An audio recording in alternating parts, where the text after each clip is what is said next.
Capítulo 29.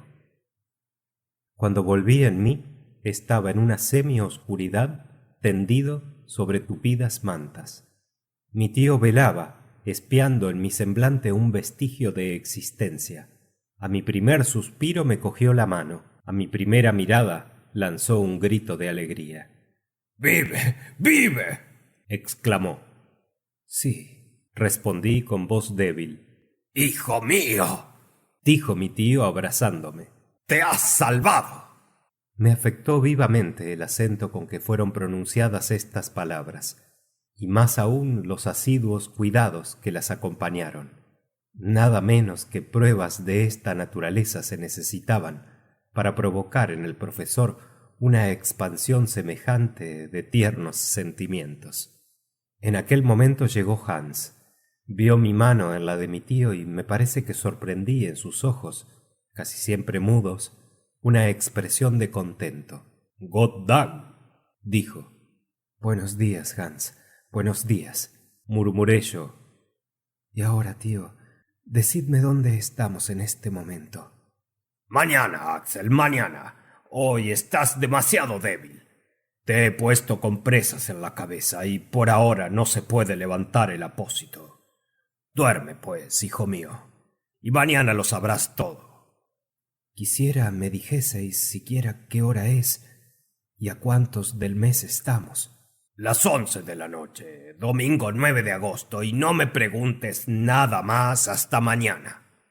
En realidad estaba muy débil, y mis ojos se cerraron involuntariamente. Necesitaba una noche de descanso, y me adormecí con la idea de que mi aislamiento había durado 4 largos días. Al día siguiente, al abrir los ojos, los volví a ver alrededor. Mi cama, hecha con todas las mantas de viaje, se hallaba en una gruta encantadora, cuyas paredes cubrían magníficas estalagmitas y cuyo suelo tapizaba finísima arena. Reinaba en ella un resplandor dudoso. No había encendida ninguna antorcha, ninguna lámpara, y sin embargo, por una estrecha abertura de la gruta entraban, viniendo del exterior, ciertas claridades inexplicables. Oía también un murmullo vago e indefinido, semejante al gemido de las olas que se rompen en una playa, y algunas veces silbidos parecidos a los del viento. Me preguntaba a mí mismo si estaba en efecto despierto o si estaba soñando. Me preguntaba si mi cerebro estaba enfermo a consecuencia de mi última caída, y percibía ruidos puramente imaginarios. Sin embargo, no podían engañarme hasta tal punto mis ojos y mis oídos. «Es un rayo de luz», me dije, «el que se desliza por esa abertura de las rocas. Está producido por las olas el murmullo que oigo. Percibo los silbidos del viento. ¿Me engañan mis sentidos? ¿O hemos vuelto a la superficie de la tierra? ¿Ha renunciado mi tío a su expedición o la ha terminado felizmente?» Sometía a mi propio juicio estas cuestiones insolubles cuando entró el profesor. «Buenos días, Axel», dijo alegremente. «Ya sé yo que te sientes bien». «Muy bien», dije incorporándome. «Has dormido muy tranquilo. Hans y yo te hemos velado alternativamente y hemos visto que adelantabas mucho en tu curación». «Así es, la verdad. Me siento como si tal cosa, dispuesto a honrar el almuerzo que tengáis a bien servirme». «Almorzarás, muchacho. No te queda rastro de calentura. Hans ha aplicado a tus heridas no sé qué ungüento maravilloso que los islandeses guardan como un secreto. Vale más oro que pesa nuestro cazador». Mi tío, al mismo tiempo que hablaba, me ponía delante algunos alimentos que yo devoraba con ansia, no obstante sus recomendaciones. Entretanto, menudeaba mis preguntas y él contestaba a ellas. Supe entonces que mi caída providencial me había conducido precisamente al extremo de una galería casi perpendicular, a la que llegué envuelto en un torbellino de piedras, de las cuales la menor hubiera bastado para aplastarme, de lo que era lícito a deducir que una parte de la pared por la cual me deslicé se había deslizado conmigo. Tan espantoso vehículo no me abandonó hasta llegar a los brazos de mi tío, que me recibieron ensangrentado y exánime. En verdad, me dijo, es un milagro que no te hayas muerto 1000 veces. Pero, por Dios, procuremos en lo sucesivo no separarnos, porque nos expondríamos a no volvernos a ver. No separarnos.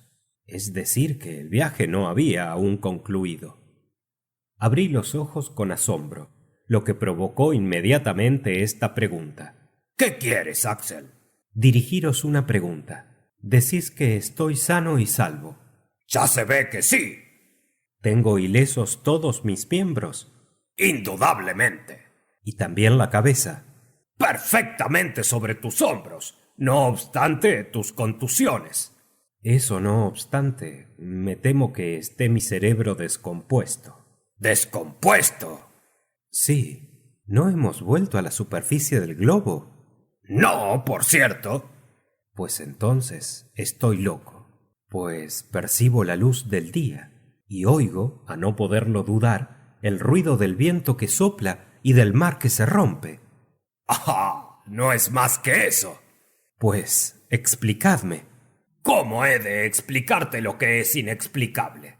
Tú mismo verás. Y entonces comprenderás que la ciencia geológica no ha pronunciado aún su última palabra. Salgamos, pues, exclamé levantándome de repente. No, Axel, no. El aire libre te haría daño. ¿El aire libre? Sí, hace un viento bastante fuerte. No quiero que te expongas. Pero si estoy completamente bueno. Un poco de paciencia, muchacho. Una recaída podría costarnos cara. Y no debemos perder tiempo, porque la travesía puede ser larga. ¿La travesía? Sí, descansa hoy todavía y nos embarcaremos mañana. ¿Embarcarnos? Esta última palabra me hizo dar un salto. ¿Cómo? ¿Embarcarnos? ¿Es decir que teníamos a nuestra disposición un río, un lago, un mar? ¿Había quizás un buque anclado en algún puerto interior? Mi curiosidad estaba excitada hasta el último punto. En vano mi tío quiso contenerme. Cuando vio que mi impaciencia era tal que podía perjudicarme más que la satisfacción de mis deseos, cedió. Me vestí en un abrir y cerrar de ojos. Para mayor precaución, me envolví en una manta y salí de la gruta. Fin del capítulo 29.